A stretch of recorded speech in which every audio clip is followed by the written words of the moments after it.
Three phase A C സിസ്റ്റത്തെക്കുറിച്ചാണ് ഇന്നത്തെ class. Class ആരംഭിക്കുന്നതിന് മുന്നോടിയായി എ സിയുടെ പിതാവെന്നറിയപ്പെടുന്ന ഒരു ഓസ്ട്രിയൻ ശാസ്ത്രജ്ഞനായ നിക്കോള ടെസ്ലയെക്കുറിച്ച് ഏതാനും വാക്കുകൾ പറയാതെ നിവൃത്തിയില്ല. 1856 ഓസ്ട്രിയ പട്ടണത്തിൽ ജനിക്കുകയും 1870 അദ്ദേഹത്തിൻ്റെ ഡിഗ്രി പഠനം മുഴുമിക്കാനാവാതെ പ്രായോഗിക പരീക്ഷണങ്ങളിൽ മുഴുകുകയും ചെയ്തു. അങ്ങനെ 1880 അദ്ദേഹം ഒരു ടെലിഫോൺ കമ്പനിയിൽ ജോലിക്ക് ചേർന്നു. ആ അവസരത്തിലാണ് അദ്ദേഹത്തിൻ്റെ കുടുംബം 1884 അമേരിക്കയിലേക്ക് ചേക്കേറുന്നത്. അവിടെ എഡിസൺ മിഷൻ വർക്ക്സ് എന്ന ന്യൂയോർക്ക് കമ്പനിയിൽ അദ്ദേഹം ജോലിയിൽ പ്രവേശിച്ചു. അതിനോടനുബന്ധിച്ച് വിവിധ നിർമ്മാണ യൂണിറ്റുകളും അദ്ദേഹം സ്ഥാപിച്ചു.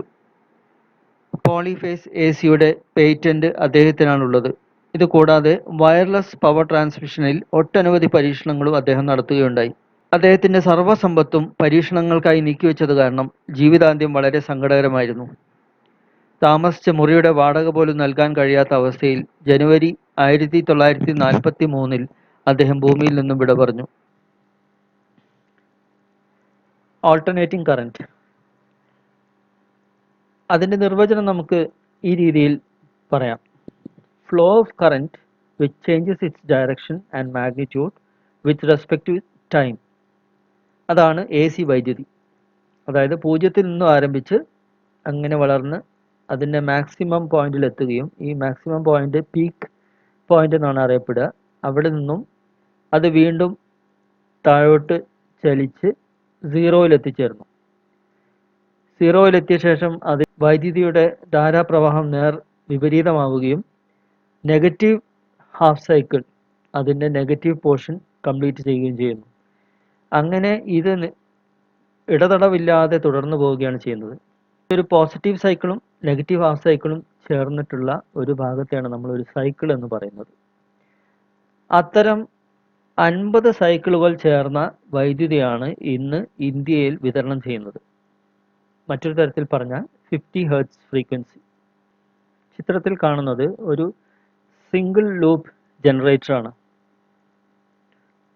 എ സി വൈദ്യുതി, സിംഗിൾ ഫേസ് എ സി വൈദ്യുതിയുടെ നിർമ്മാണത്തിന് വേണ്ടി ഉപയോഗിക്കുന്ന ഒരു ചെറു ഉപകരണമാണ് സിംഗിൾ ലൂപ്പ് ജനറേറ്റർ. ആ സിംഗിൾ ലൂപ്പ് എന്ന് ഉദ്ദേശിക്കുന്നത് ഒരു കമ്പിച്ചുരുൾ മാത്രമാണ്. ആ കമ്പിച്ചുരുൾ ചിത്രത്തിൽ കാണുന്ന പോലെ അതിൻ്റെ 2 അഗ്രങ്ങൾ ഒരു സ്ലിപ്പ് റിങ്ങുമായി കണക്ട് ചെയ്തിരിക്കുന്നു. ഈ സ്ലിപ്പ് റിങ് വഴിയാണ് ബാഹ്യ സർക്യൂട്ടിലേക്ക് വൈദ്യുതി പ്രവഹിക്കുന്നത്. ആ ഒരു ബന്ധം സദാ നിലനിർത്തുന്നതിന് വേണ്ടി 2 കാർബൺ ബ്രഷുകളും ഇതിനോടൊപ്പം ചേർത്ത് വെച്ചത് നമുക്ക് കാണാവുന്നതാണ്. ഈ സിംഗിൾ ലൂപ്പ് ജനറേറ്റർ കറക്കുന്നതിന് വേണ്ടി ബാഹ്യമായ ഒരു ശക്തി ആവശ്യമാണ്. അതിനുവേണ്ടി നമ്മൾ ഉപയോഗിക്കുന്ന ഉപകരണത്തെ നമ്മൾ പ്രൈം മൂവർ എന്നറിയപ്പെടും. പ്രൈം മൂവറായി ഒരു ഡീസൽ എഞ്ചിനോ പെട്രോൾ എഞ്ചിനോ നമുക്ക് ഉപയോഗിക്കാം. അങ്ങനെ ഈ സിംഗിൾ ലൂപ്പിനെ നമ്മൾ ക്ലോക്ക് വൈസ് ഡയറക്ഷനിൽ കറക്കുകയാണ് ചെയ്യുന്നത്. ആ കറക്കം 0 ഡിഗ്രിയിൽ നിന്നും ആരംഭിച്ച് 90 ഡിഗ്രി ചലിച്ച ശേഷം തിരശ്ചീന തലത്തിലെത്തുന്നു. ഈ സമയത്താണ് പോസിറ്റീവ് പീക്ക് എന്ന് പറയുന്ന ഏറ്റവും കൂടിയ ആയതി നിലനിൽക്കുന്ന ഭാഗത്ത് എത്തിച്ചേരുന്നത്. ആ വേവ് അവിടെ നിന്നും അതിൻ്റെ ചലനം, അതായത് നമ്മുടെ സിംഗിൾ ലൂപ്പ് ജനറേറ്ററിൻ്റെ ചലനം നേരെ 90 ഡിഗ്രിയിൽ നിന്നും 180 ഡിഗ്രിയിലേക്ക് പോകുന്ന അവസരത്തിൽ ആ വേവ് അതിൻ്റെ പീക്ക് പോയിന്റിൽ നിന്നും 0-ലേക്ക് അതിൻ്റെ ചലനം, അതായത് നമ്മുടെ സിംഗിൾ ലൂപ്പ് ജനറേറ്ററിൻ്റെ ചലനം നേരെ 90 ഡിഗ്രിയിൽ നിന്നും 180 ഡിഗ്രിയിലേക്ക് പോകുന്ന അവസരത്തിൽ ആ വേവ് അതിൻ്റെ പീക്ക് പോയിന്റിൽ നിന്നും 0-ലേക്ക് എത്തിച്ചേരുന്നു. ഈ 0-ൽ എത്തിയ ശേഷം സിംഗിൾ ലൂപ്പ് ജനറേറ്ററിൻ്റെ ചലനം വിപരീത ദിശയിലാണ്. ഇത്രയും നേരം ആ ചാലകം മുകളിൽ നിന്നും 0 ഡിഗ്രിയിൽ നിന്ന് ആരംഭിച്ച് 180 ഡിഗ്രിയിലേക്ക് ക്ലോക്ക് വൈസ് ദിശയിൽ ചലിച്ച് താഴത്ത് എത്തിച്ചേരുകയും അവിടെ നിന്നും വിപരീത ദിശയിലാണ് കാന്തിക മണ്ഡലത്തെ ഛേദിക്കുന്നത്. ആയത് കാരണം നേരത്തെ 180 ഡിഗ്രി വരെ ഉണ്ടായ വൈദ്യുതി പ്രവാഹത്തിൻ്റെ ദിശയുടെ വിപരീത ദിശയിലായിരിക്കും ഈ 180 ഡിഗ്രിയിൽ നിന്നും 360 ഡിഗ്രിയിലേക്കുള്ള ചലന സമയത്ത് ഉണ്ടാവുന്നത്. ആ വേവിനെ നമ്മൾ നെഗറ്റീവ് അർദ്ധചക്രം എന്നാണ് അറിയപ്പെടുന്നത്. നമുക്ക് കാണാം 180 ഡിഗ്രിയിൽ നിന്നും വേവിൻ്റെ ചലനം താഴത്തെ ദിശയിലേക്കാണ് പോകുന്നത്. അങ്ങനെ അത് പോസിറ്റീവ് പീക്കിലെത്തുകയും പോസിറ്റീവ് പീക്കിൽ നിന്നും വീണ്ടും തിരിച്ച് 0-ലേക്ക് എത്തിച്ചേരുകയും ചെയ്യുന്നു. അങ്ങനെ ഒരു സൈക്കിൾ പൂർത്തീകരിക്കുന്നു. ഇത്തരത്തിലുള്ള 50 സൈക്കിളുകളാണ് ഇന്ന് നമ്മൾ ഇവിടെ ഇന്ത്യയിൽ വിതരണം ചെയ്യുന്ന വൈദ്യുതിയുടെ ഫ്രീക്വൻസി. അത് 50 ഹെർട്സ് ആണ് ഇന്നത്തെ നമ്മുടെ വൈദ്യുതിയുടെ ഫ്രീക്വൻസി. ഇനി നമുക്ക് സിംഗിൾ ലൂപ്പ് ജനറേറ്ററിന്റെ പ്രവർത്തനത്തെ സൂചിപ്പിക്കുന്ന ഒരു വീഡിയോ കാണാം. ഒരു AC ജനറേറ്റർ പ്രവർത്തിക്കുന്നത് ഫ്ലെമിങ്ങിന്റെ വലതു കൈ നിയമപ്രകാരമാണ്. നിയമം പറയുന്നത് ഇതാണ്: വലതു കൈയുടെ ചൂണ്ടുവിരൽ, നടുവിരൽ, തള്ളവിരൽ തുടങ്ങിയവ ചിത്രത്തിൽ കാണുന്ന പോലെ പരസ്പരം ലംബമായി പിടിക്കുക. ഈ അവസരത്തിൽ ചൂണ്ടുവിരൽ കാന്തിക മണ്ഡലത്തിന്റെ ദിശയെയും തള്ളവിരൽ ചാലകത്തിന്റെ ചലനദിശയെയും സൂചിപ്പിക്കുകയാണെങ്കിൽ നടുവിരൽ സൂചിപ്പിക്കുന്നത് ഇൻഡ്യൂസ്ഡ് കറന്റിന്റെ ദിശയായിരിക്കും. ഈ ഒരു തത്വത്തിന്റെ അടിസ്ഥാനത്തിലാണ് ഏതൊരു ജനറേറ്ററും പ്രവർത്തിക്കുന്നത്. ഈ ഫ്ലെമിങ്ങിന്റെ ഈ നിയമത്തെ ജനറേറ്റർ നിയമം എന്നും അറിയപ്പെടാറുണ്ട്. ഈ കാണുന്ന ആനിമേഷൻ വീഡിയോയിൽ ഒരു AC ജനറേറ്ററിന്റെ വിവിധ ഘടകങ്ങൾ കുറച്ചുകൂടെ വ്യക്തമായി കാണാവുന്നതാണ്. ഇവിടെ ചാലക ചുരുളാണ് ഏറ്റവും ഉള്ളിലായി നിലകൊള്ളുന്നത്. അതിൻ്റെ 2 സ്വതന്ത്ര അഗ്രങ്ങൾ നേരിട്ട് 2 സ്ലിപ്പ് റിങ്ങുകളുമായി ബന്ധിച്ചിരിക്കുന്നത് കാണാം. ഈ കൈപ്പിടി അതിനെ കറക്കുവാൻ വേണ്ടി ഉപയോഗിക്കുന്നതാണ്. ഈ കറക്കുന്ന അവസരത്തിലാണ് ആ ചാലക ചുരുൾ കാന്തിക മണ്ഡലത്തെ ഛേദിക്കുന്നത്. ഈ കാണുന്നതാണ് 2 സ്ലിപ്പ് റിങ്ങുകൾ. അതിനോട് ചേർന്ന് 2 കാർബൺ ബ്രഷുകളും നിലകൊള്ളുന്നത് കാണാം. ഈ കാർബൺ ബ്രഷുകൾ വഴിയാണ് ബാഹ്യപരിവർത്തനത്തിലേക്ക് വൈദ്യുത പ്രവാഹം നടക്കുന്നത്.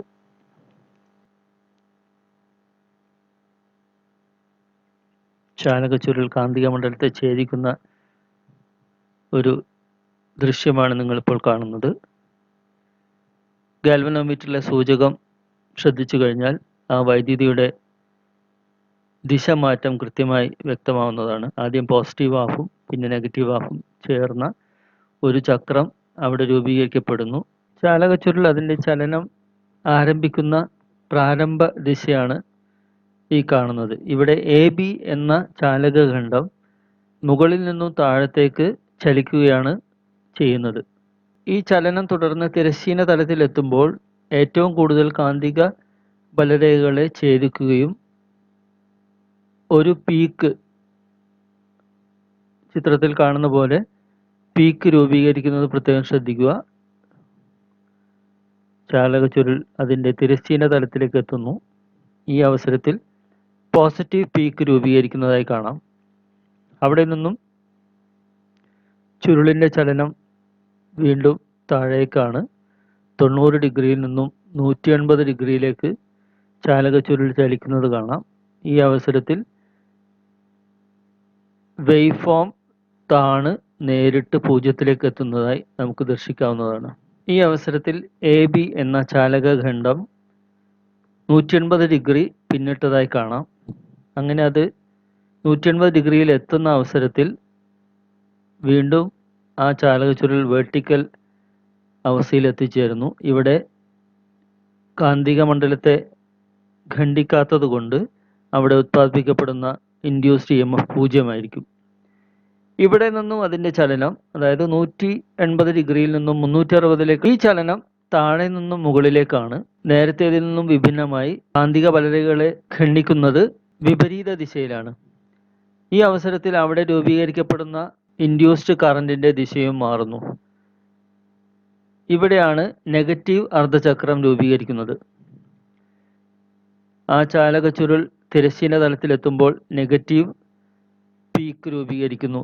അതിനുശേഷം 270 ഡിഗ്രിയിൽ നിന്നും 360 ഡിഗ്രിയിലേക്കുള്ള പ്രയാണത്തിൽ ആ പീക്ക് വീണ്ടും താഴത്തേക്ക് വന്ന് വീണ്ടും 0ത്തിലേക്ക് എത്തിച്ചേരുന്നു.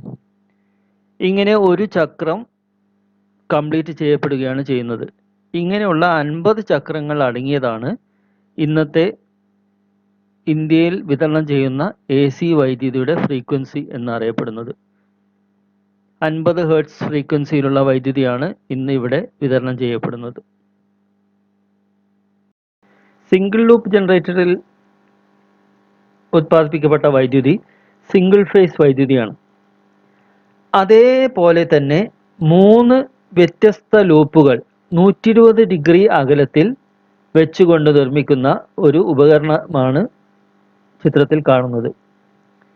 ഈ ഉപകരണം ഉപയോഗിച്ചിട്ടാണ് നമ്മൾ 3 ഫേസ് വൈദ്യുതി ഉത്പാദിപ്പിക്കുന്നത്. ഈ 3 ചാലക ചുരുളും ഒരു പ്രൈം മൂവറിന്റെ സഹായത്താൽ കറക്കിക്കൊണ്ടേയിരിക്കുകയാണ്. അങ്ങനെ 6 ടെർമിനലുകൾ പുറത്തേക്ക് എടുത്തിരിക്കുന്നത് കാണാം. ഈ 2 ടെർമിനലുകൾ ചേർന്നതാണ് ഓരോ ഫേസ്. അങ്ങനെ 3 ഫേസുകളും ചിത്രത്തിൽ കാണുന്ന പ്രകാരം 120 ഡിഗ്രി വ്യതിയാനത്തിൽ ഉത്പാദിപ്പിക്കപ്പെടുന്നു. ഇങ്ങനെയാണ് 3 ഫേസ് വൈദ്യുതി ഉത്പാദിപ്പിക്കപ്പെടുന്നത്. നേരത്തെ കണ്ടതിൽ നിന്നും വ്യത്യസ്തമായി ചുരുളുകൾ ചലിക്കുന്നതിന് പകരം കാന്തിക മണ്ഡലം ചലിക്കുന്ന ഒരു ജനറേറ്ററാണ് ഈ കാണുന്നത്. ഇതിൽ 3 ഫേസ് വൈദ്യുതിയാണ് ഉത്പാദിപ്പിക്കപ്പെടുന്നത്. കാന്തിക മണ്ഡലം വൈദ്യുതകാന്തമാണ്. ഒരു DC വൈദ്യുതി ഉപയോഗിച്ച് ഒരു കാന്തം ഇതിൻ്റെ മധ്യഭാഗത്ത് കറങ്ങുന്നതായി കാണാം. അതിന് 2 ധ്രുവങ്ങളാണുള്ളത്, ഒരു നോർത്ത് പോളും ഒരു സൗത്ത് പോളും.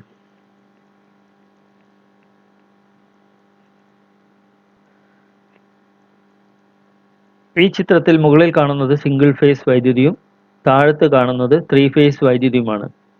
3 ഫേസ് വൈദ്യുതി നിങ്ങൾക്ക് കാണാം 120 ഡിഗ്രി വ്യത്യാസത്തിലാണ് ഈ 3 വേവുകളും സഞ്ചരിക്കുന്നത്. 3 ഫേസിൽ പ്രവർത്തിക്കുന്ന മോട്ടോർ പോലെയുള്ള ഉപകരണങ്ങളിൽ 3 വ്യത്യസ്ത ചാലക ചുരുളുകൾ ഉണ്ടാവും. ഓരോ ഫേസിനും ഓരോ ചാലക ചുരുളായിരിക്കും അതിനകത്ത് ക്രമീകരിച്ചിട്ടുണ്ടാവുക. ആ ചാലക ചുരുളിൻ്റെ 2 അഗ്രങ്ങൾ, ഒന്ന് സ്റ്റാർട്ടിങ്ങും ഒന്ന് ഫിനിഷിങ്ങും എൻഡുകളാണ്. അതിനെ A1 A2 എന്ന് R ഫേസിനും B1 B2 എന്ന് Y ഫേസിനും C1 C2 എന്ന് B ഫേസിനും ആയിട്ടാണ് ക്രമീകരിച്ചിരിക്കുന്നത്. ഈ 3 ചാലക ചുരുളുകളെയും നമുക്ക് 2 വ്യത്യസ്ത രീതിയിൽ ബന്ധിപ്പിക്കാവുന്നതാണ്. ഈ 2 രീതികളെ 2 പേരിലാണ് നമ്മൾ അറിയപ്പെടുന്നത്. ഒന്ന് സ്റ്റാർ അല്ലെങ്കിൽ Y എന്നും രണ്ടാമത്തത് ഡെൽറ്റ. ഒരു ത്രികോണാകൃതിയിലുള്ള ഒരു കണക്ഷനാണ് ഡെൽറ്റ. ഈ ചിത്രത്തിൽ ഒരു സ്റ്റാർ ഡെൽറ്റ രീതിയിൽ കണക്ട് ചെയ്തിരിക്കുന്ന ട്രാൻസ്ഫോമറിൻ്റെ കണക്ഷൻ ഡയഗ്രമാണ് ഉള്ളിൽ കാണുന്നത്. ഇതിൽ പ്രൈമറി സൈഡിൽ സ്റ്റാർ ആയിട്ടും സെക്കൻഡറി സൈഡിൽ ഡെൽറ്റ ആയിട്ടാണ് കണക്ട് ചെയ്തിരിക്കുന്നത്.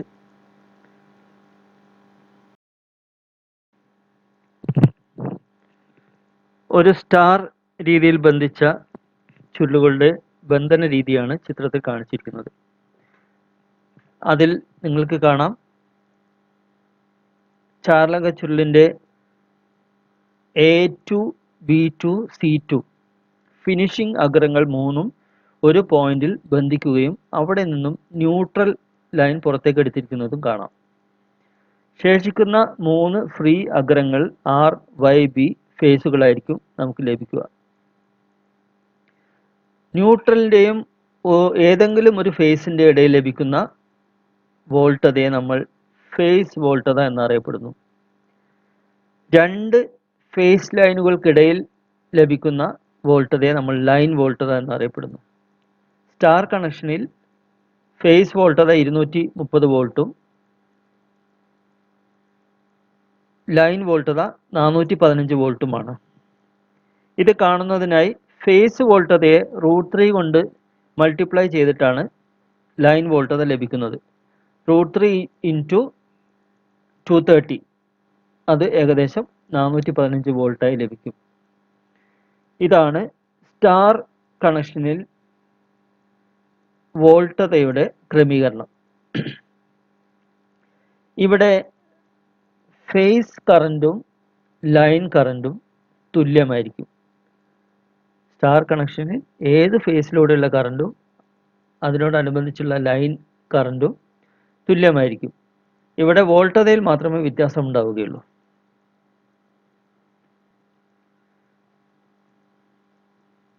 ഒന്നും കൂടി വ്യക്തമാക്കുന്ന രീതിയിൽ കാണിച്ചിരിക്കുകയാണ്. Phase voltage is measured between neutral and free end of the coil. VP phase voltage 230 volt. Line voltage is equal to √3 into phase volt. That is 1.732 into 240, which will be equal to 415 volt. In star connection, the line current will be equal to phase current. ചിത്രത്തിൽ delta രീതിയിൽ ബന്ധിച്ച ഒരു coil ക്രമീകരണമാണ് കാണിച്ചിരിക്കുന്നത്. ഇവിടെ വ്യത്യസ്ത അഗ്രങ്ങൾ സ്റ്റാർട്ടിങ്ങും ഒരു കോയിലിൻ്റെ starting എൻഡും മറ്റേ കോയിലിൻ്റെ finishing എൻഡും തമ്മിലാണ് ബന്ധിച്ചിരിക്കുന്നത്. കാണാം A1 C2, C1 B2, B1 A2. ആ രീതിയിൽ ബന്ധിച്ച ശേഷം ആ ബന്ധിച്ച പോയിന്റുകളിൽ നിന്നാണ് നമ്മൾ വ്യത്യസ്ത 3 ഫേസുകൾ പുറത്തേക്ക് എടുത്തിരിക്കുന്നത്. ഇവിടെ ഫേസ് വോൾട്ടതയും ലൈൻ വോൾട്ടതയും എപ്പോഴും തുല്യമായിരിക്കും. ഇവിടെ മാറുന്നത് ഫേസ് കറൻറ്റും ലൈൻ കറൻറ്റുമാണ്. ലൈൻ കറൻറ്റ് എപ്പോഴും ഫേസ് കറൻറ്റിനെ അപേക്ഷിച്ച് കൂടുതലായിരിക്കും. ഫേസ് കറൻറ്റിൻ്റെ √3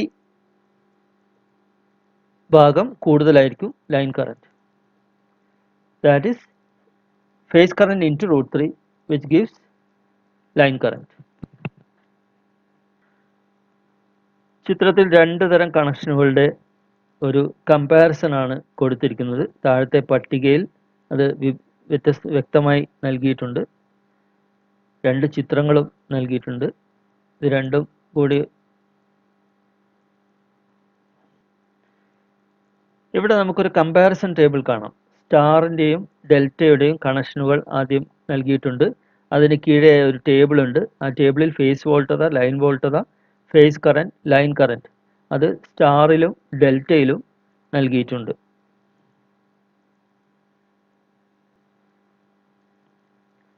ഇവിടെ നമ്മൾ 3 ഫേസ് അപ്പാരന്റ് പവർ, 3 ഫേസ് ശക്തി കാണുന്നതിന് വേണ്ടിയുള്ള സൂത്രവാക്യമാണ്. ലൈൻ വോൾട്ടതയും ലൈൻ കറൻറ്റും നൽകിയെങ്കിൽ അവിടെ നമ്മൾ പവർ കാണുന്നതിന് വേണ്ടി √3 into line voltage into line current, ആ ഫോർമുല ഉപയോഗിച്ചിട്ടാണ് നമ്മൾ അവിടെ പവർ കാണുക. പവർ വാട്ടതയിലാണ് രേഖപ്പെടുത്തുകയും ചെയ്യുക.